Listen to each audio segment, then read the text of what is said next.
Hola, ¿qué tal chicos? ¿Cómo están? El día de hoy vamos a tener el tema de expresiones comportamentales de la sexualidad y los trastornos parafílicos. Esto para darle continuidad al erotismo, que es el módulo que estamos viendo. Bien, sabemos que el erotismo es una potencialidad humana que se vincula con procesos en torno al placer. A nivel biológico encontramos la respuesta sexual humana. A nivel psicológico, las construcciones mentales sobre el placer. A nivel social, todos los fenómenos sociales relacionados a lo erótico, como por ejemplo la prostitución, ¿no? Y también la pornografía, el abuso sexual, todo esto. Esto es desde la esfera de la teoría holónica de la sexualidad, que como recordaremos, aborda de manera integral a la sexualidad. Entonces, el erotismo, recordemos que es uno de los holones y se estudia desde lo biológico, psicológico y social. Y en cada uno, pues encontramos estos aspectos de manera principal. Cuando hablamos de expresiones comportamentales de la sexualidad, hablamos de una conducta explícita por medio de la cual un ser humano manifiesta su erotismo. Es un gusto, es decir, es el placer que genera realizar algún acto, alguna actividad, algún comportamiento y que esto genera en la persona excitación, satisfacción, ¿no? Y viene vinculado a la excitación sexual. También puede ser que hayan expresiones comportamentales de la sexualidad no eróticas, y ahorita lo vamos a analizar. En cambio, una parafilia es considerada como una manifestación conductual de la sexualidad que indica una existencia de malestar significativo. Esto en varias áreas, en varias esferas del individuo, afecta a la relación consigo mismo y con los demás. Por eso es intra e interpersonal. Es decir, que una parafilia no es algo saludable, no es algo sano. Las parafilias se consideran como trastornos, están dentro del manual diagnóstico y estadístico de trastornos mentales y genera un malestar en la persona. No puede desarrollar su vida sexual de manera totalmente satisfactoria, porque una parafilia genera una obsesión, genera actos compulsivos, genera problemas en la relación de pareja, con la sociedad en sí puede provocar muchísimas situaciones comprometedoras, ¿no? Difíciles, en donde la persona pues ya no se siente contenta haciendo actividades sexuales. Ahorita vamos a ver cuáles son las parafilias, porque se encuentran de diferentes tipos. En cambio, las expresiones comportamentales de la sexualidad sí son saludables, puesto que tienen niveles, son expresiones que todos tenemos, parecidos a las fantasías sexuales y son naturales. Entonces, no generan malestar en el individuo. Un trastorno parafílico casi nunca se debe a otra afección médica. Sin embargo, puede identificarse un comportamiento sexual inusual en varios trastornos mentales más.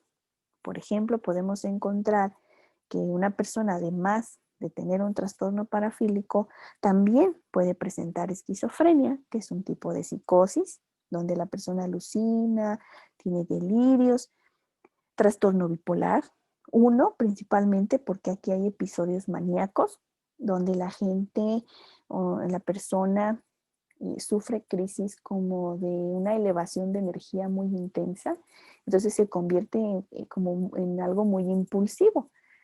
Puede hacer actos o puede hacer acciones que le generen problemas, apuestas, puede vender cosas, o sea, de repente gastarse dinero que no es de él o de ella, sentir que tiene mucha energía, que incluso casi no duermen mucho, a lo mucho 3 horas al día o durante 24 horas, que es el día, solo 3 le basta para sentirse con energía. Entonces, habla mucho, o sea, tiene varias sintomatologías. Eso es una manía. Y en un episodio maníaco, la persona puede desarrollar incluso conductas sexuales un poco exageradas o fuera de contexto, y esto provocarle problemas en su entorno social. La discapacidad intelectual también puede acompañar de un trastorno parafílico. Una persona que no está en sí, que muchas veces tiene dificultades en el pensamiento, en la cognición, pues no razona, no sabe tomar decisiones, Entonces, puede cometer actos parafílicos. Y trastornos obsesivos compulsivos, que tienen que ver con la limpieza, el orden, tener como un sistema siempre organizado de las cosas, son las personas obsesivas compulsivas. Y cuando se relacionan con un trastorno parafílico, pues también encontramos gente que tiene obsesiones. La obsesión es un pensamiento intrusivo. Tienen ideas, pensamientos intrusivos constantemente sobre un acto sexual y no pueden dejar de pensar en ello hasta que no lo hagan, ¿no? Y cierto número de veces o en ciertas circunstancias. Entonces, este tipo de conductas, pues generalmente provocan pues un malestar muy, muy significativo en los pacientes, puesto pues, que no están obviamente a gusto con, con una conducta eh, casi irrefrenable de su situación sexual, ¿sí? Como por ejemplo la gente que es exhibicionista, ¿no? Y que le excita que la gente les vea desnudos o que agarrar de imprevisto a las personas y que los vean sus órganos sexuales y no pueden dejar de pensar en ello, ¿no? Entonces, al no poder dejar de pensar en ello, como que la idea vuelve y vuelve y vuelve a la mente, estamos hablando de que muy posiblemente sea un trastorno parafílico, que hay que buscar ayuda. Ahora, las expresiones comportamentales en la sexualidad, que sabemos que esas no son parafilias, también se conocen como manifestaciones de la diversidad sexual. Dentro de estas manifestaciones hay niveles, ¿sí?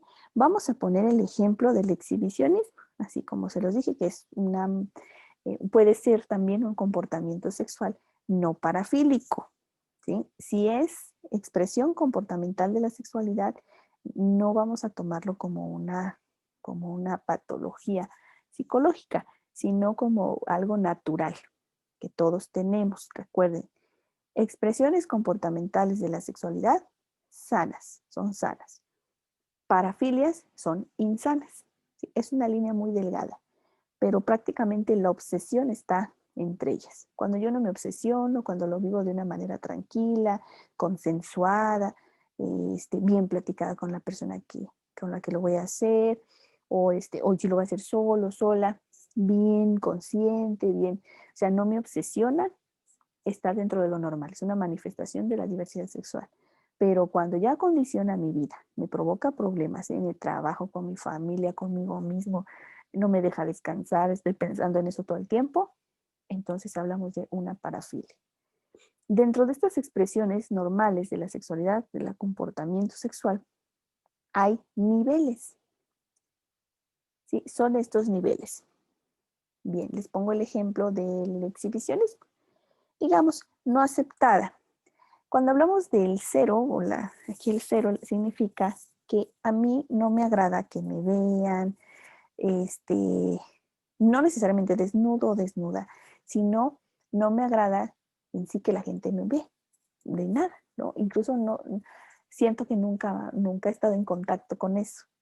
Sabemos que no, y por lo general, pues todos nos ven o vamos en la calle y alguien nos voltea a ver. O sea, de algún modo sí ha habido ese contacto. No es algo que te guste tal vez, pero bueno, te ha pasado. Eso significa que no puedes estar en no aceptado. Prácticamente ese nivel no estaría dentro de un contexto normal cuando vivimos en sociedad. En la expresión mínima, ahí sí, podría ser que a ti te agrada, te viene o tal vez no da así eh, a tanto agrado, pero tampoco te molesta que la gente te voltee a ver o que alguien vea cómo te vestiste, o ligeramente, ¿no?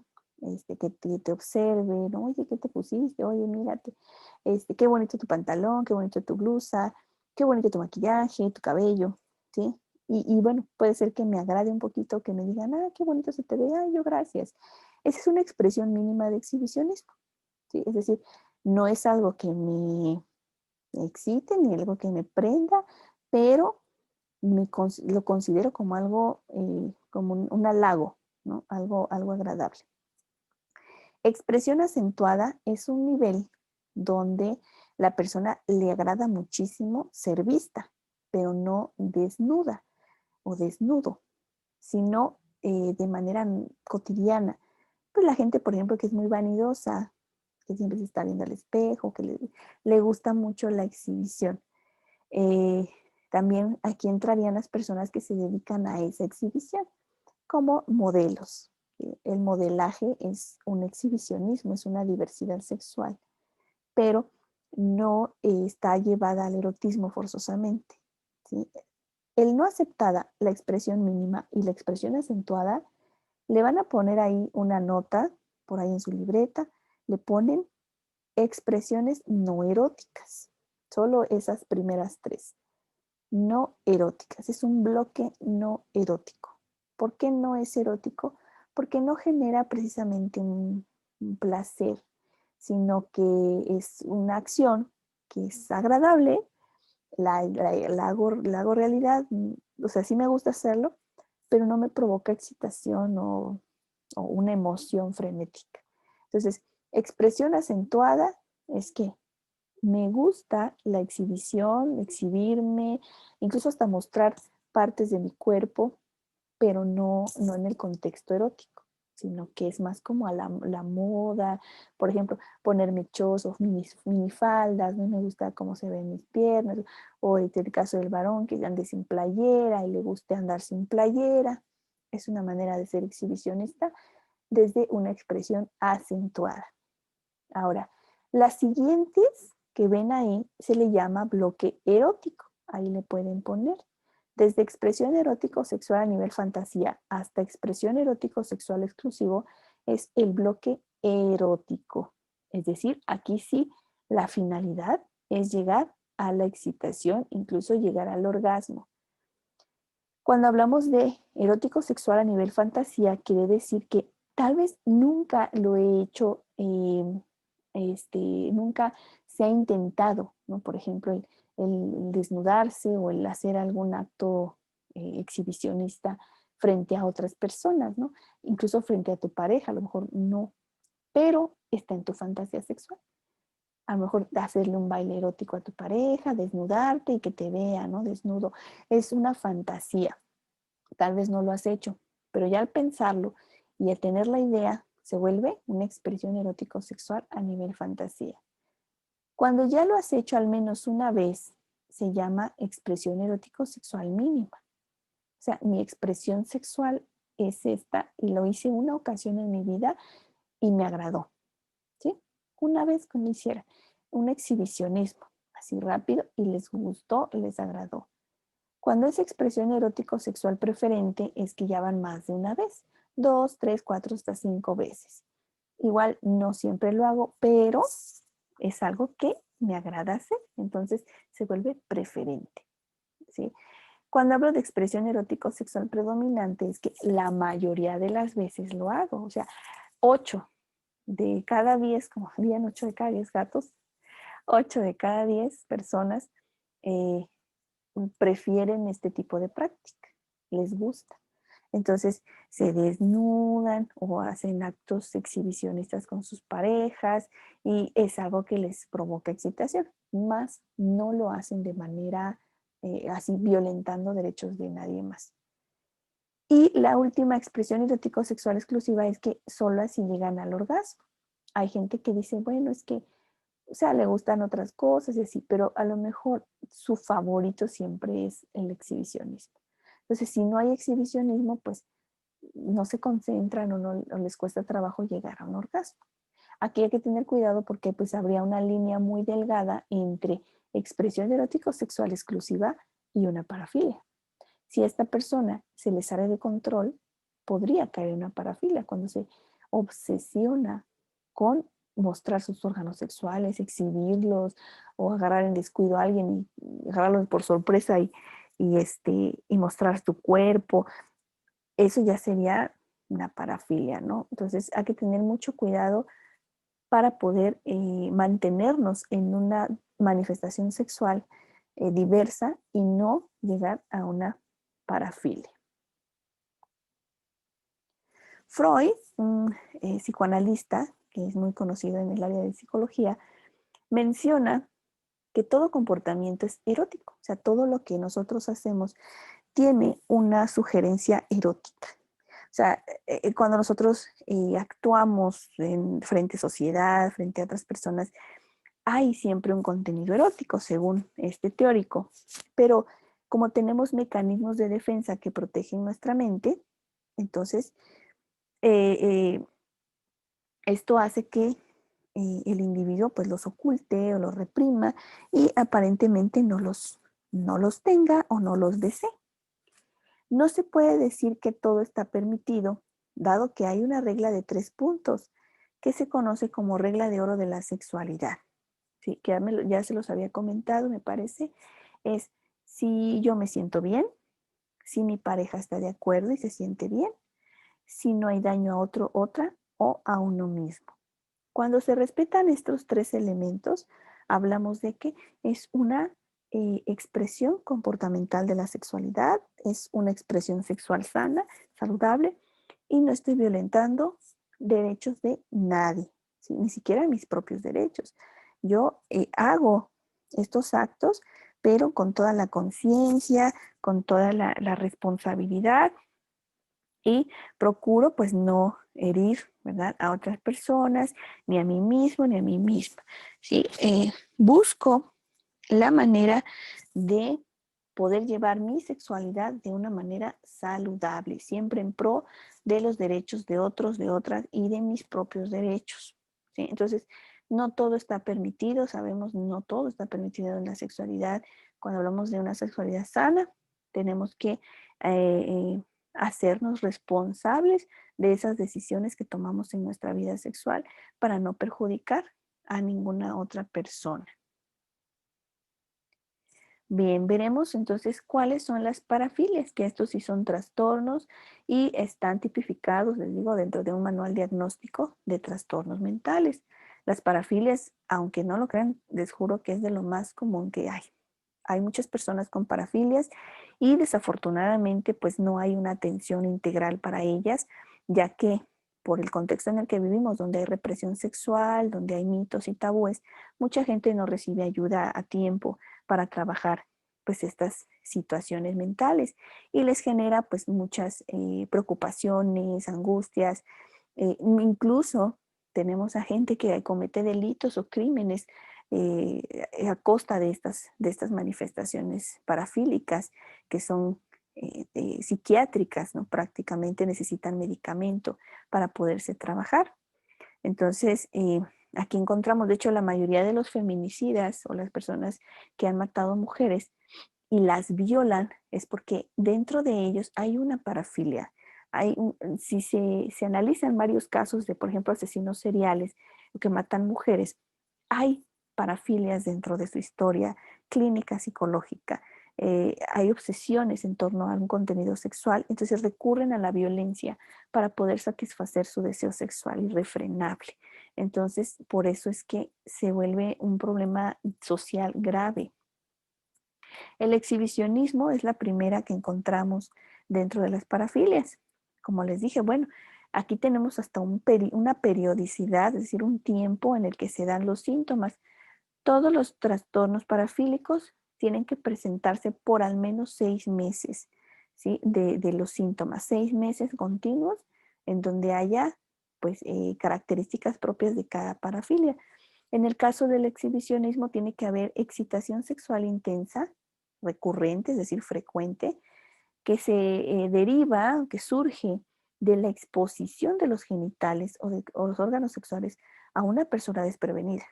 Se manifiesta por fantasías y pues deseos que no se pueden frenar y comportamientos también que no se pueden controlar.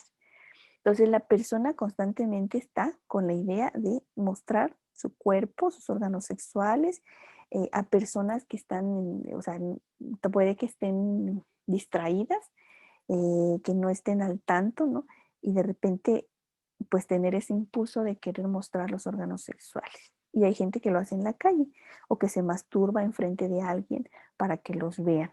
Es un acto exhibicionista. Pasa mucho en la Ciudad de México, en el metro, ¿no? Mucho personas, sobre todo pasa más con hombres hacia mujeres, que mientras va una mujer ahí, pues se están masturbando, se van tocando, con la intención de que la otra persona se dé cuenta, ¿no? Y eso les excita más saber que el otro lo está viendo y no está de acuerdo.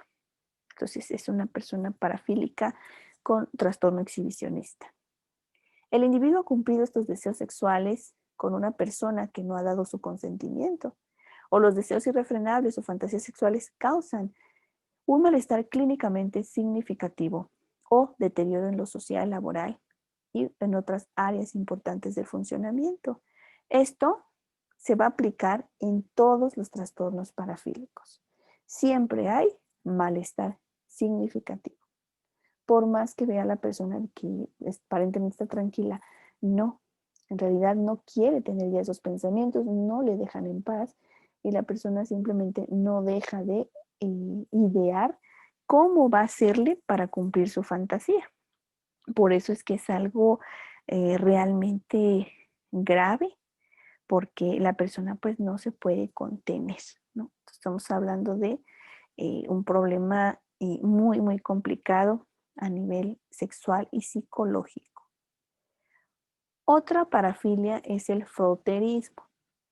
El froterismo, bueno, durante ese periodo también de 6 meses va a haber una excitación sexual intensa y recurrente que se deriva de tocamientos o fricción contra una persona sin su consentimiento.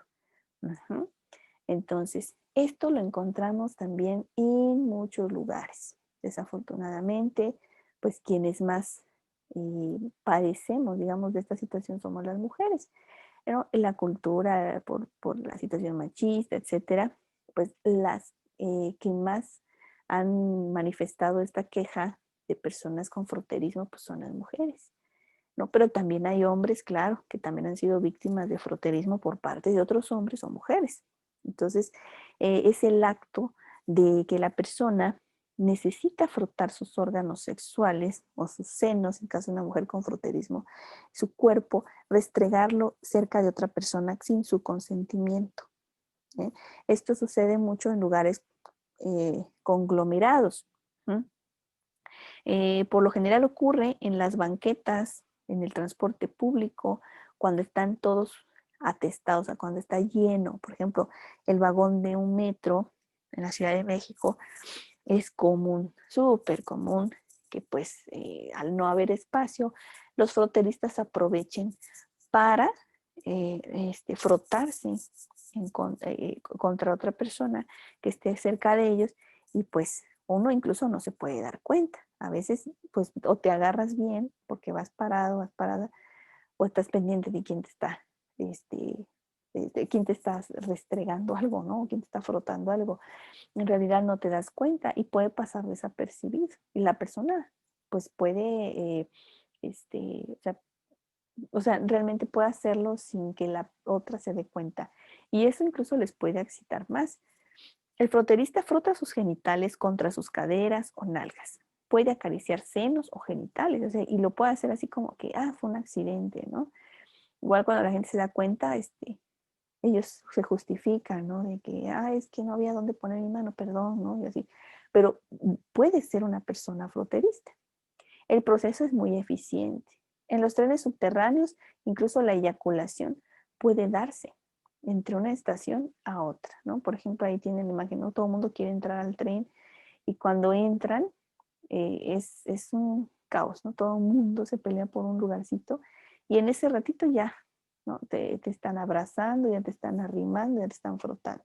Y muchos froteristas pues aprovechan la ocasión para llevar a cabo el acto, ¿no? Y violentar, pues al final es violentar el derecho pues de la otra persona, porque pues la otra persona ni cuenta, a veces les digo, no se da ni cuenta de lo que está pasando y no, pues no puede intervenir a veces, ¿no? De la manera correcta porque pues tampoco no sabe si realmente está pasando o si fue un accidente. Entonces ahí es donde aprovechan estas personas para cometer estos actos. El masoquismo. Bien, durante un periodo de al menos 6 meses, ¿sí? En este caso vamos a ver que la excitación proviene de ser humillado ser golpeado, amarrado o sometido a sufrimiento.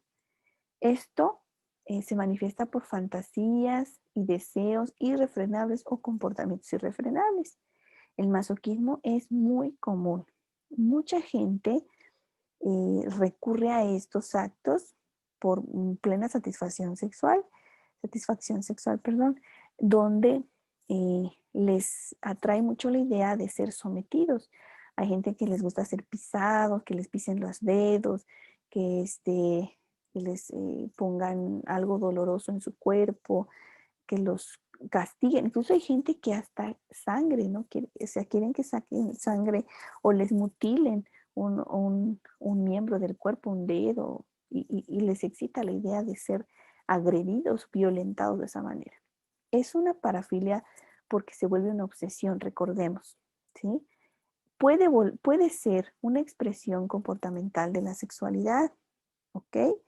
Recordemos que la expresión comportamental de la sexualidad sí es sana. O sea, yo puedo tener el gusto a lo mejor de ciertos dolores o ciertos, por ejemplo, las nalgadas, que sea a lo mejor, no sé, algún tipo de acto donde a la persona le gusta ser sometida, pero con plena conciencia del cuidado del cuerpo, de no sangrar, de no morir, de no generar moretones, de respetar la decisión del otro, respetar que yo me sienta bien, pueden ser las reglas de oro. Si es así, lo puedo llevar a cabo y no hay ningún problema. Pero cuando ya me obsesiona, ya casi le exijo a la otra persona que me pegue, que me lastime, que me haga daño, es un masoquismo parafílico. Hay gente incluso, aquí nos dice, que practica la asfixiofilia, es decir, se privan de oxígeno, se privan del aire casi hasta morir. Se atarran una cuerda en el cuello o bien utilizan una bolsa para no respirar. Entonces, cuando hacen esto, pues provocan que haya falta de oxígeno y casi a punto de morir es cuando tienen sus orgasmos. Entonces, hay gente que tiene, bueno, un trastorno mental definitivamente. Estamos hablando de una situación no natural, no normal dentro de la sexualidad, que casi quieras morirte y que estés a punto de para poder llegar al orgasmo. Eso se debe trabajar, todas estas parafilias, con un sexólogo o una persona que esté especializada y que dé psicoterapia, porque es muy importante manejarlo médicamente también y a través de psicofármacos la mayoría de las veces para poder disminuir un poco estos pensamientos, ¿no? Estas ideas. Y hay gente que se ha llegado a morir por estas prácticas, de hecho. O sea, sí es algo que pudiera generar problemas a nivel tanto intrapersonal como interpersonal, problemas familiares, de pareja, problemas de salud graves. El masoquismo. Bueno, no puede haber también, vamos a ver que en el masoquismo no puede haber un masoquista si no hay alguien que le provoque el dolor, ¿verdad? Como vemos ahí en la imagen, también, por ejemplo, ahí está una chica que lo está amarrando, el masoquista sería la persona que tiene el collar. La persona que está sosteniendo se le llama sadomasoquista. Ajá. El sadomasoquista es el que ejecuta el acto. ¿Sí? Masoquista es el que recibe la humillación, los golpes y todo, y lo disfruta. Y el sadomasoquista es el que hace, le provoca los dolores, le provoca esto, y al mismo tiempo le satisface hacerlo. Entonces tiene que haber como una mancuerna ahí, eh, para que esto se dé de una manera como complementaria. El masoquista necesita de un sadomasoquista, ¿no? Y buscan personas que les agredan, que les peguen, que les machuquen, que les muerdan, para que puedan complementarse. Entonces, el sadista, a diferencia del masoquista, le agrada infligir dolor, humillación sexual, y esto les estimula grandemente, ¿sí? El sádico no contempla derechos, no, el sádico tampoco va a decir, bueno, a ver qué te gusta, qué no te gusta, a ver, vamos a analizarlo, vamos a checarlo. El sádico no lo hace. El sádico parafílico no lo hace. Violenta los derechos de la persona masoquista. De por sí la masoquista lo solito violenta su derecho. Entonces, el sádico se aprovecha y desarrolla pues más obsesión. Y entonces, aunque el otro le diga ya basta, no hace caso y sigue haciendo el acto y no le importa. Entonces se vuelve una persona que se obsesiona con dar dolor. Entonces, sí es una parafilia porque no puede dejar de pensar en ello y siempre quiere tener dominación en el acto.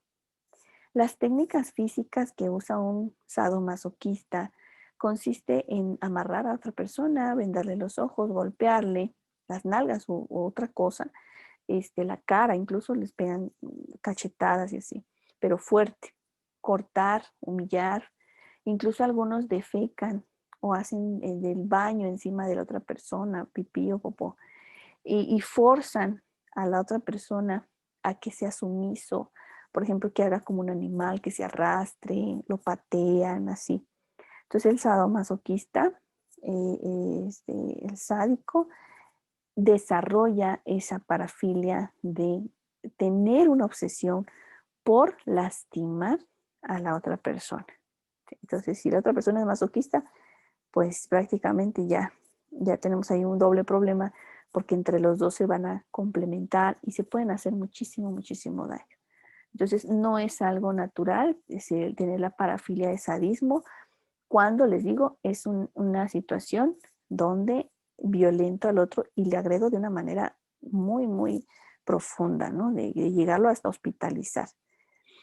Si hablamos de una expresión comportamental de la sexualidad, que sabemos que es lo sano, todos pueden tener un grado de sadismo. A lo mejor alguien dice, pues a mí me gusta así, de repente hacer esto, un pellizquito, esto, el otro, una nalgada, cosas así, leve, ¿no? Y te prende y te gusta. Bueno, pero es platicado con la persona, no es algo que te obsesione, respetas. Si la otra persona dice, no me gusta, bueno, no lo vuelves a hacer, lo negocias, bueno, o sea, no obligas a nadie a hacer algo que no quiere. Entonces, eso no es una parafilia, sería una manifestación de la diversidad sexual y no pasa nada. Casi toda la gente que tiene comportamiento sádico se limita a tener unas cuantas parejas, casi todas son voluntarias. Por definición, estas personas pues no cumplirían los criterios del DSM-5 para trastorno de sadismo sexual, a menos que sientan tensión o disfunción por efecto de sus pulsiones, ¿no? Que sientan que pierden el control prácticamente.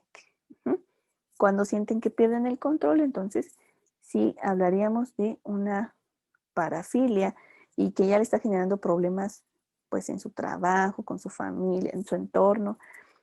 Simplemente no lo puede dejar de hacer o no busca alternativas, ¿sí? Entonces hablaríamos de esto. Bien, chicos, bueno, en esta ocasión lo vamos a dejar hasta acá porque van a realizar una actividad y esta actividad consiste en investigar en qué es lo que, qué síntomas o características tiene la pedofilia, ¿sí? Y el bullerismo, ¿ok? Entonces ahí le anotan, es pedofilia, bullerismo o bouyerismo se escribe, y fetichismo. ¿Sí? ¿Cuáles son las características de estas tres parafilias? Y lo anotan, por favor, en su libreta, ¿vale? Le van a tomar foto y lo envían al WhatsApp del grupo, ¿ok? Ahí me van a mandar esto. Esta actividad me la estarían entregando el día viernes de la próxima semana, ¿ok? El viernes antes de las 6 de la tarde. Entonces, solamente es eso, investigar características de fetichismo, voyerismo y pedofilia, ¿sí? Como parafilias. ¿Okay? Cualquier duda, comentario, inquietud, por favor, háganmelo saber. No se preocupen, ahí en el WhatsApp del grupo o de manera personal me mandan un audio con su duda específica o sus dudas específicas para que yo pueda regresarles el audio y responderles. Eh, para que así no haya confusión, ¿ok? No haya ningún problema. Entonces quedo al tanto en el WhatsApp. Bien, chicos, entonces terminamos el día de hoy y que tengan muy bonito fin de semana.